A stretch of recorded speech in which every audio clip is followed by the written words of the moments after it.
Good morning friends, I am ख्याति Patel from अश्वमेघ विद्यालय। अब तक हम लोगों ने 1 to 8 चैप्टर्स हमारे सिलेबस के कवर किए हैं। आज हम लोग देखने वाले हैं chapter number 9, problem and problem solving.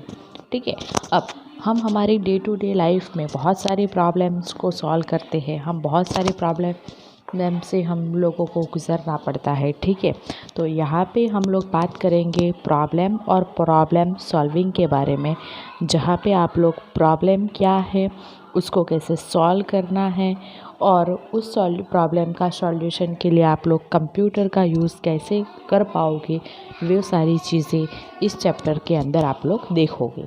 तो यहाँ पे सपोज़ आपको कोई सब्जेक्ट के अंदर प्रॉब्लम है तो आप लोग किसी पर्सन की हेल्प लेते हो या तो फिर आप लोग इंटरनेट पे उसका सॉल्यूशन ढूंढते हो। ठीक है, तो मतलब आप लोगों को कुछ भी प्रॉब्लम आती है तो उसका सॉल्यूशन आप लोग ढूंढते हो। ओके, अब यहाँ पे आप लोगों को प्रॉब्लम सॉल्विंग के लिए एक यहाँ पे एग्जाम्पल दिखाया गया है कि अगर आपको मैथ्स के अंदर कोई इक्वेशन सॉल्व करने के लिए दिया जाए और उस इक्वेशन के अंदर आपको कोई वेरिएबल की वैल्यू आपको फाइंड आउट करने के लिए दी जाए। ठीक है, तो वहाँ पे अगर आपको वो आता है तो आपको कोई प्रॉब्लम नहीं है। ओके, तो आपको प्रॉब्लम भी नहीं है और उसको सॉल्व करने की आपको ज़रूरत भी नहीं है। लेकिन अगर आपको वो इक्वेशन सॉल्व करना नहीं आता हो तो आपको किसी पर्सन की हेल्प लेनी पड़ती है। ओके, यही चीज़ अगर हम लोग किसी दूसरे प्रॉब्लम के साथ बात करते हैं तो अगर आपको कोई वर्ड का स्पेसिफिक मीनिंग पता नहीं होता है तो आपको वो वर्ड का मीनिंग या तो डिक्शनरी में से ढूंढना पड़ता है या तो नेट पे सर्च करना पड़ता है या तो किसी पर्सन को पूछना पड़ता है। ठीक है, तो यहाँ पे आप लोग प्रॉब्लम का सॉल्यूशन जो है वो सॉल्यूशन के लिए आपके पास बहुत सारे वेज होते हैं, बहुत सारे वेज आप लोग सोचते हो। बाद में जो आपको उसमें से बेटर वे लगता है उस वे को आप लोग सिलेक्ट करते हो। ठीक है, तो यहाँ पे प्रॉब्लम सॉल्विंग जो है यहाँ पे, तो हम लोग यहाँ पे जो प्रॉब्लम सॉल्विंग की बात करेंगे वो कंप्यूटराइज्ड प्रॉब्लम सॉल्विंग की बात करेंगे। मतलब मशीन का यूज़ करके हम लोग हमारे प्रॉब्लम कैसे सॉल्व कर पाएंगे उसकी बात करेंगे। ठीक है, तो यहाँ पे हमारे प्रॉब्लम सॉल्विंग वो problem solving it is handled by a machine and it is one type of process that leads to the desired outcome required by the user। User को जैसा आउटपुट चाहिए वैसा आउटपुट लाने के लिए हम लोग यहाँ पे कंप्यूटर का यूज़ करेंगे। So we can say that it is a systematic procedure. ठीक है, वो एक सिस्टमैटिक प्रोसीजर है जो आपका कंप्यूटर परफॉर्म करता है। ओके, सो यहाँ पे the problem can be classified into 2 types. यहाँ पे आप लोग प्रॉब्लम जो है उस प्रॉब्लम को 2 टाइप्स में क्लासिफाइड करोगे। Okay, there are 2 types of problem. First one is known as well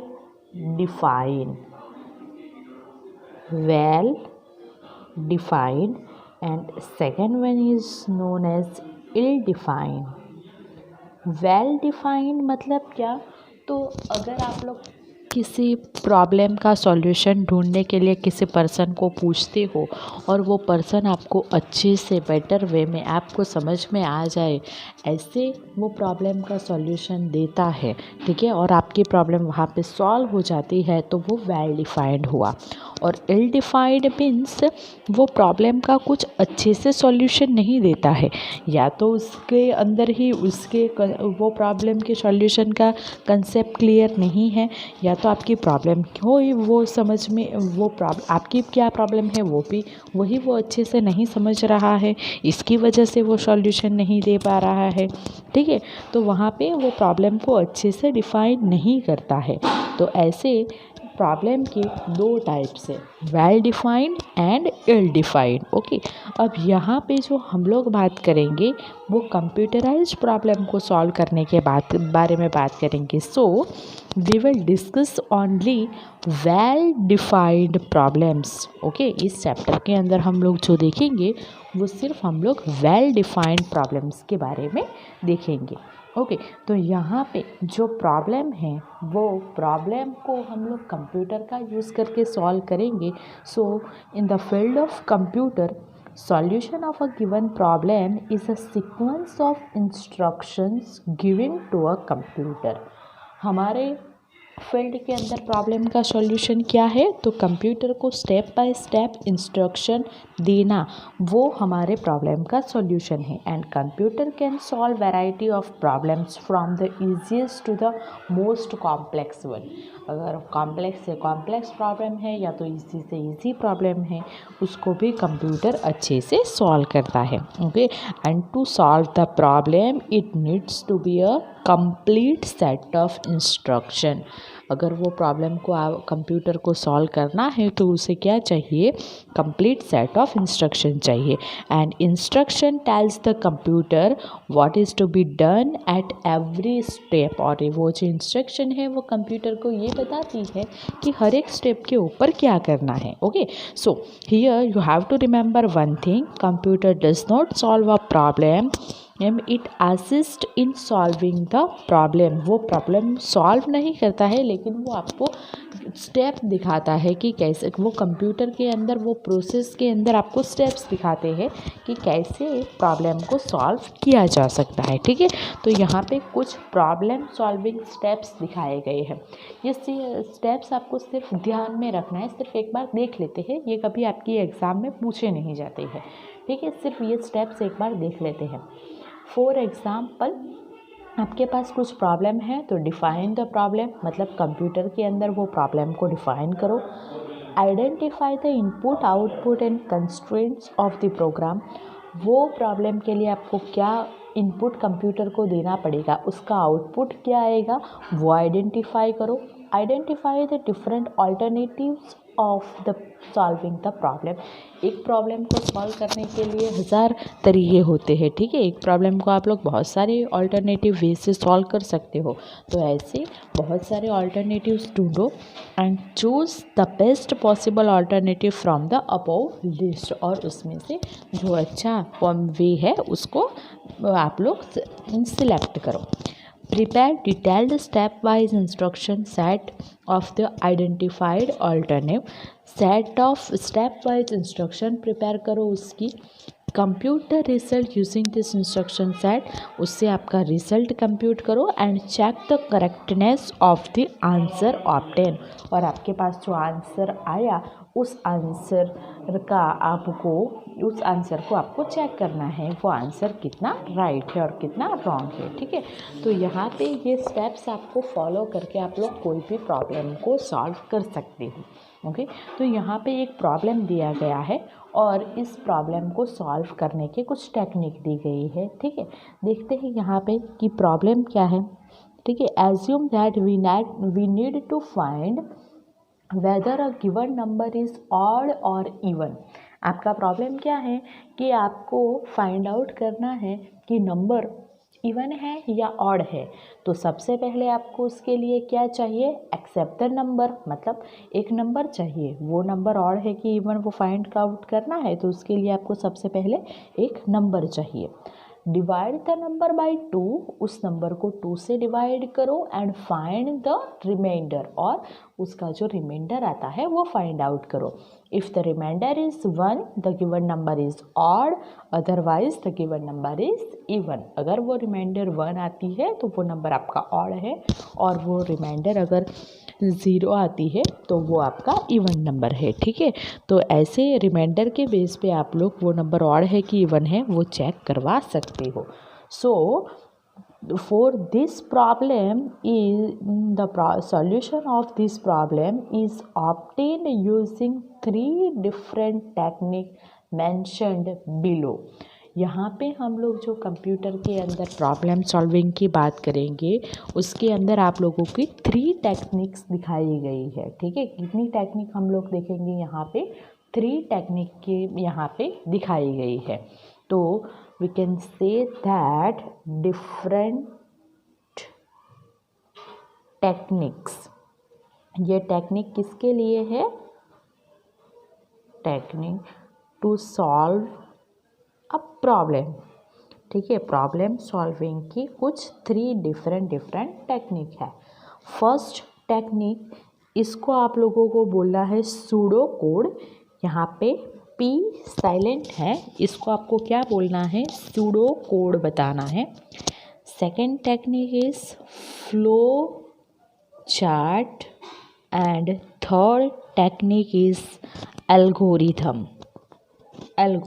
ठीक है, हम लोगों ने 9th स्टैंडर्ड के अंदर एल्गोरिथम के बारे में पढ़ा है कि कंप्यूटर को सेट ऑफ इंस्ट्रक्शन देते हैं, उस चीज़ को एल्गोरिथम बोलते हैं। तो यहाँ पे उसका एग्जाम्पल भी हम लोग देखेंगे। तो यहाँ पे जो फर्स्ट वन है सूडो कोड, ठीक है, तो ये 3 प्रॉब्लम सॉल्विंग की टेक्निक है। तो हम लोगों ने अभी जो प्रॉब्लम डिस्कस किया, जैसे मुझे फाइंड आउट करना है कि नंबर ऑड है कि इवन है, उसका सॉल्यूशन, उस प्रॉब्लम का सॉल्यूशन मैं ये 3 में से कोई भी टेक्निक का यूज़ करके बता सकती हूँ, ठीक है। लेकिन यहाँ पे हम लोगों को ये जो सूडो कोड जो फर्स्ट टेक्निक है, उसका कोई डिस्क्रिप्शन बुक के अंदर नहीं दिया गया है। तो हम लोग सूडो कोड के बारे में कोई भी बात नहीं करेंगे। हमारे बुक के अंदर सिर्फ ये फ्लो चार्ट की जो टेक्निक है वही डिटेल के अंदर दिखाई गई है। तो आपका पूरा अब चैप्टर आगे बढ़ेगा इस सेकेंड टेक्निक के ऊपर, जिसका नेम है फ्लो चार्ट, ठीक है। अब ये फ्लो चार्ट के अंदर जो भी टॉपिक है, जो भी चीज़ें आती है, वो आपको अच्छे से ध्यान में रखना है, अच्छे से समझना है, और उसके अंदर जो सिम्बॉल्स यूज़ होंगे वो सारी चीज़ें भी आपको अच्छे से समझनी है, ठीक है। तो ये फ्लो चार्ट का पहले इंट्रोडक्शन ले लेते हैं, जो बुक के अंदर अच्छे से दिया गया है। A flowchart is a technique in which we use pictorial representation of every action that we perform within a machine process that solves a problem. So we can say that flowchart, it is one type of technique that use pictorial representation. हम लोग यहाँ पे हमारे problem का pictorial representation लेंगे। A set of symbols showing the different action is used to represent a flow chart. Flow chart बनाने के लिए हम लोग सेट ऑफ सिम्बॉल्स यूज़ करेंगे। क्या यूज़ करेंगे? Symbols, and this symbols are called components of flow chart. उस symbol को आप लोग क्या बोलोगे? Components of flow chart. तो अब हमारा यहाँ पे नेक्स्ट टॉपिक फ्लो चार्ट के सिम्बॉल के ऊपर बढ़ेगा, ठीक है। सिंबल को आप लोग क्या बोलोगे? फ्लो चार्ट के कंपोनेंट्स भी बताओगे, ठीक है। तो सबसे पहले फ्लो चार्ट के अंदर आप लोगों को एक चीज़ याद रखनी है कि वो किसी भी प्रॉब्लम का पिक्टोरियल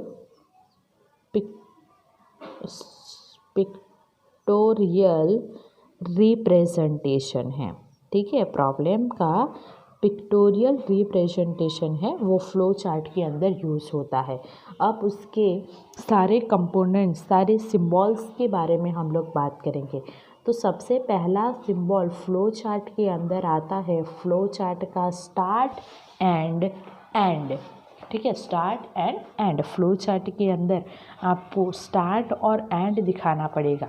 ये फ्लो चार्ट है, वो आप लोगों ने ड्रॉ करना स्टार्ट किया तो उसका स्टार्टिंग कहाँ से हो रहा है और उसका एंडिंग कहाँ से हो रहा है, वो आपको दिखाना पड़ेगा। So the start and end component are used to show beginning and the end of the flow chart, ठीक है। And it is represented by an oval shape. वो कौन से शेप से रिप्रेजेंट किए जाएंगे? ओवल शेप से। And this symbol is also called terminal symbol. उसको आप लोग क्या बोलोगे? टर्मिनल सिम्बॉल भी बोलोगे। तो ये ओवल शेप से, ये आपका एक ओवल शेप है जो फ्लो चार्ट का स्टार्टिंग जब आएगा, बिगिनिंग जब होगा, तब उसके अंदर आपको स्टार्ट लिखना है, और अगेन ये ओवल शेप के अंदर जब फ्लो चार्ट का एंड होगा तब आपको एंड लिखना है। ये जो है वो एरो है, ठीक है। इसके बारे में हम लोग नेक्स्ट पढ़ेंगे। ये नहीं दिखाना है, मतलब ये स्टार्ट और एंडिंग में नहीं आता है, ठीक है। ये स्टार्ट है और ये एंड है। ये फ्लो चार्ट का स्टार्टिंग और एंडिंग दिखाने के लिए यूज़ होता है। And second important point, this symbol is used twice in a flow chart. ये सिम्बॉल 2 बार फ्लो चार्ट के अंदर यूज़ होंगे। क्यों? तो एक बार स्टार्ट दिखाने के लिए और एक बार एंड दिखाने के लिए। ठीक है, समझ में आ गया। तो सबसे पहला आपका फ्लो चार्ट का कंपोनेंट है स्टार्ट एंड एंड दिखाने के लिए, और स्टार्ट एंड एंड दिखाने के लिए आपका यहाँ पे कौन सा शेप यूज़ होगा, ओवल शेप यूज़ होगा। जब फ्लो चार्ट का स्टार्ट आएगा तब आपको ऐसे ओवल शेप ड्रॉ कर लेना है और उसके अंदर स्टार्ट लिख लेना है, और जब ये फ्लो चार्ट का एंड आएगा तब आपको अगेन ये ऐसे ओवल शेप बनाना है और उसके अंदर आपको एंड लिख देना है। ठीक है, तो ये फ्लो चार्ट के अंदर स्टार्ट और स्टॉप दिखाने के लिए यूज़ होता है। याद रखना, ये सिंबल फ्लो चार्ट के अंदर 2 बार यूज़ होते हैं। ठीक है, सेकेंड वन है इनपुट एंड आउटपुट। जैसे अभी हम लोगों ने प्रॉब्लम डिफाइन की कि आपको नंबर इवन है कि ऑड है वो फाइंड आउट करना है, तो आपको उसके लिए नंबर तो चाहिए ना। तो नंबर का क्या लेना पड़ेगा, आपको इनपुट एंड आउटपुट लेना पड़ेगा। मतलब इनपुट आप लोगों का आप लोग दोगे तभी उसका आउटपुट आएगा।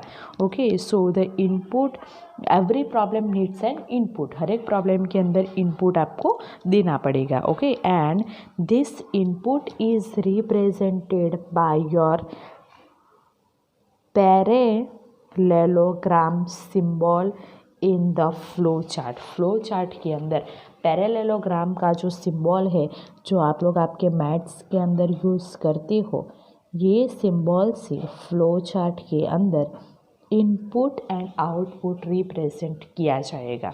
ठीक है, ये बुक के अंदर बहुत अच्छे से सिंबल ड्रॉ करके दिखाया है।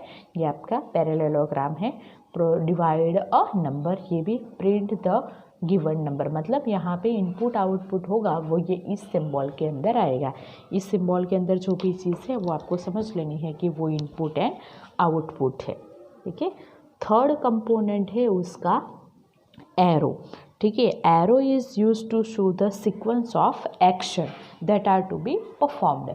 मतलब फ्लो चार्ट के अंदर जो भी सीक्वेंस आपको परफॉर्म करनी है, जो भी आपको एक्शन परफॉर्म करनी है, उस एक्शन का जो सीक्वेंस है वो सीक्वेंस आपका एरो दिखाएगा। और एरो का सिंबल आपको पता ही है, ये अप के लिए, ये डाउन के लिए, ये लेफ़्ट के लिए और ये राइट के लिए। ठीक है, ऐसे जो भी एक्शन परफॉर्म करनी है उसका सीक्वेंस दिखाने के लिए ये एरो सिंबल यूज़ होता है। फोर्थ कंपोनेंट है उसका process. Process is the core part of any solution. Process सबसे इम्पोर्टेंट पार्ट है। अगर इनपुट लेने के बाद हम लोग कुछ प्रोसेस नहीं करते हैं, आपका कंप्यूटर कुछ प्रोसेस नहीं करता है, तो उसका आपको आउटपुट देखने को नहीं मिलता है। इसीलिए प्रोसेस इज़ द मेन और core part of any problem and it is represented using rectangle symbol. किससे रिप्रेजेंट होगा, रेक्टेंगल से। आपको पता ही है रेक्टेंगल कैसे ड्रॉ होता है। ऐसे रेक्टेंगल से आपको फ्लो चार्ट के अंदर प्रोसेस दिखानी है।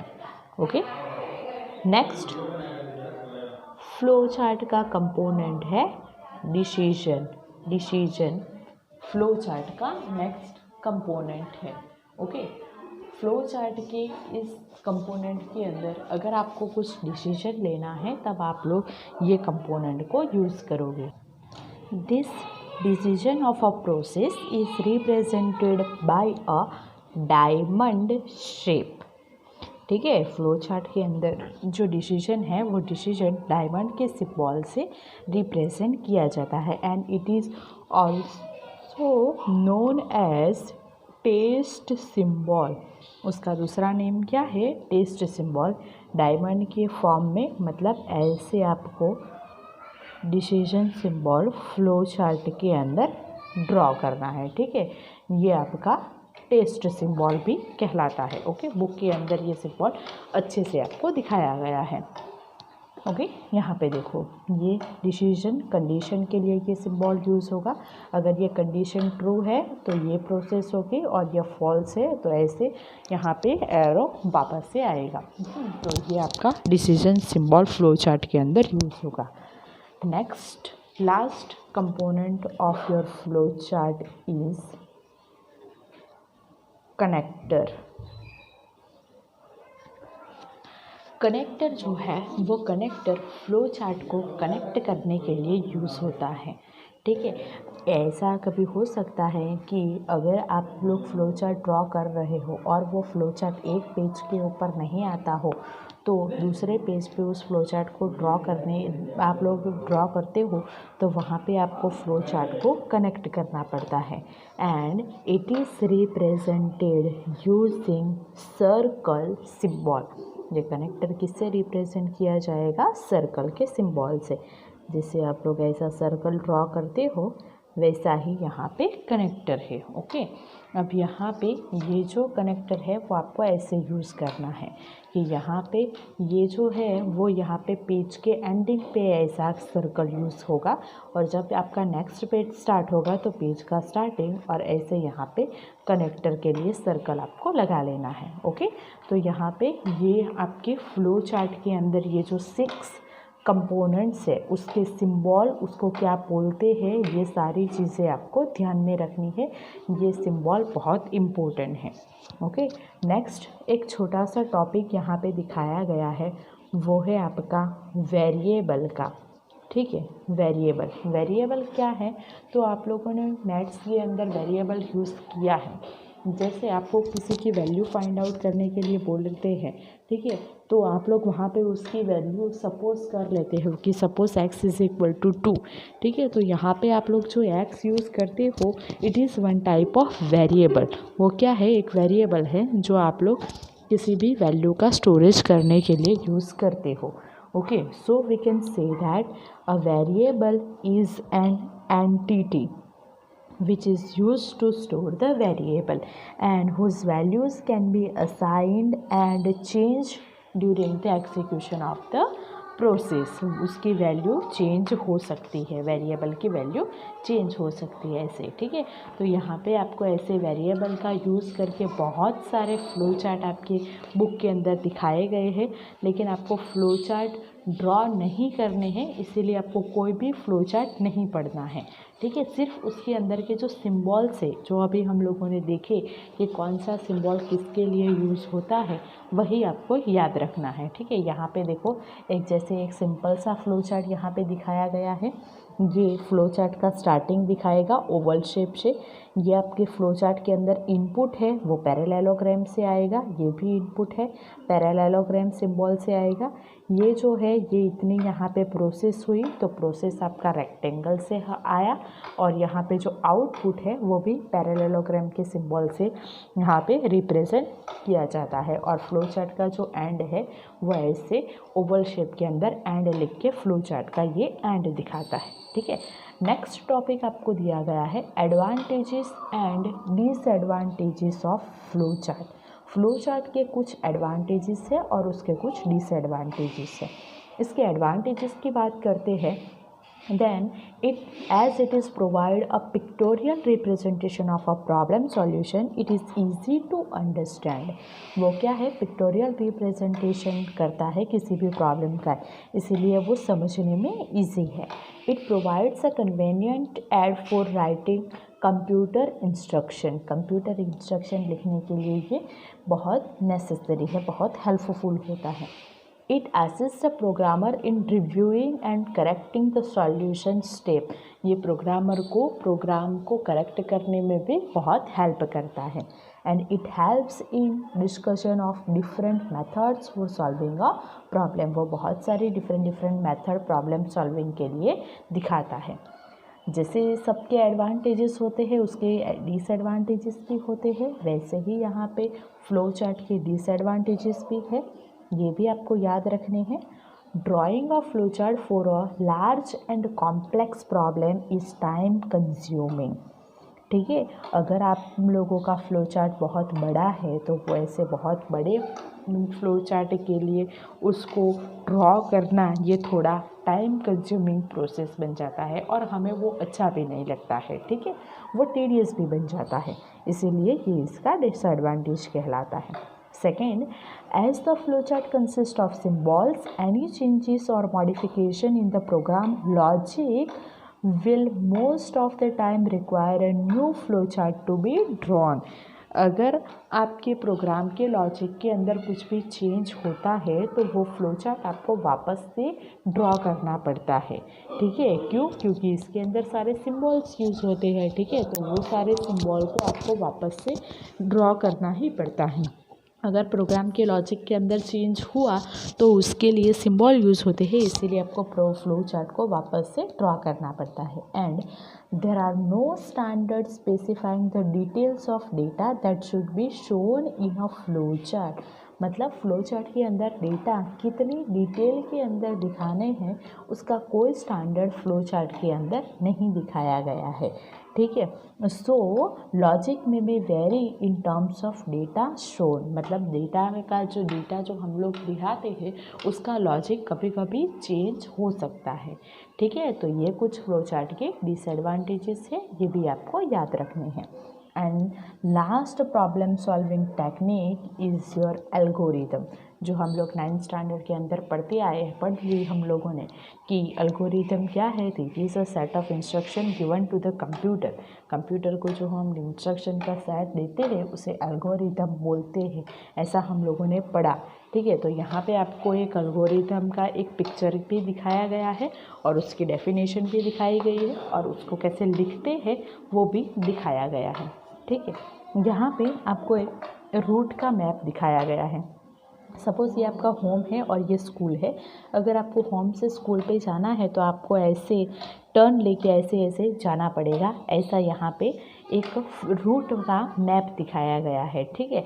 तो अब यहाँ पे ये जो मैप है उसका जो सॉल्यूशन है वो सॉल्यूशन अगर कोई पर्सन आपके घर से स्कूल तक आना चाहता है तो उसे आप लोग अगर आप लोग वो रूट बताओगे तो ऐसे स्टेप 1 स्टेप 2 स्टेप 3 ऐसे बताओगे। Start from my home and take right and go for 30 metres, ठीक है। ऐसे आप लोगों को ये स्टेप 1 हुआ, ये स्टेप 2 हुआ, ऐसे आप लोगों को step by step detail description आपको वहाँ पे देना पड़ेगा। So the algorithm refers to a step-by-step procedure for solving a particular problem।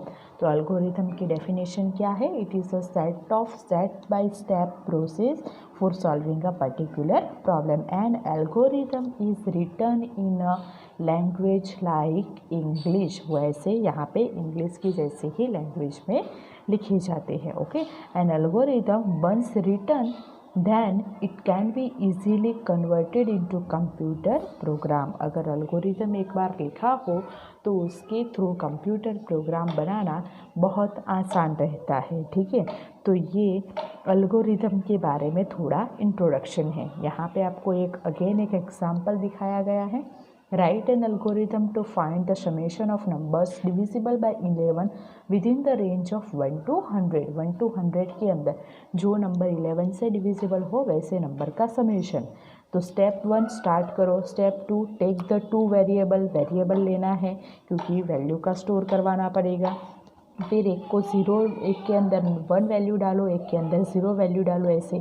फिर वो नंबर को 11 से डिवाइड करो, ऐसे, ठीक है। फिर बाद में उसका रिमाइंडर देखो, ऐसे, ठीक है। तो यहाँ पे देखो ये स्टेप बाय स्टेप प्रोसेस है, ओके।